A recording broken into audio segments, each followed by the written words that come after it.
sesh on Edexcel exam command words. Okay, so we'll start with give, state, identify, usually going to be for 1 mark. The key for this, the key techers, is say it as simply as possible. Answer the question as succinctly as possible and then get out. Next type is outline questions. So outline questions will be for 2 marks. Outline questions, key things, make the initial point and then add 1 additional sentence to back up that first point you made. You might see outline 2 things, outline 2 reasons as a question, and that is essentially 2 markers. 2 times 2 is 4. Explain questions will be for 3 marks. With that, similar to outline questions, you need to make the initial point to answer it, but then the key rule of thumb is that you need to add 2 additional sentences. So add 2 additional sentences and be also clear that with these explain questions, it often says explain 1 reason or 1 cost or 1 benefit. So don't explain 2. There's no marks for it.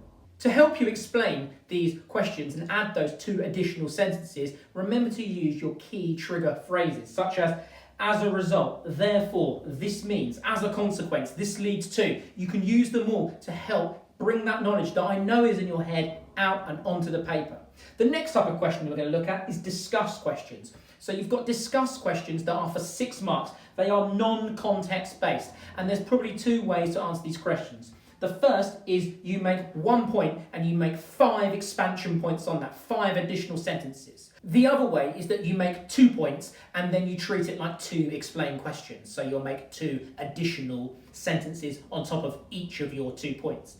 That's how you get 6 marks. So for these analyse questions, which are similar to discuss questions because they're for 6 marks, the difference is there is a context when it's an analyse question. And for context, you need to be thinking along the lines of Maliba. Make the point, explain the point, link the point to that case study, to that context. What is the impact on the business overall, and what is the impact on each of the departments, each of the business areas, such as marketing, finance, operations, and HR. And afterwards, you could think about curling that back in. So if it's 1 benefit, you might want to do a quick, however, here's a con, or it depends on this evaluation. In terms of 9 markers, they're going to start with justify. Justify is your key command word there. And justify questions is essentially about coming to 2 sides of the argument and making a conclusion and justifying that conclusion.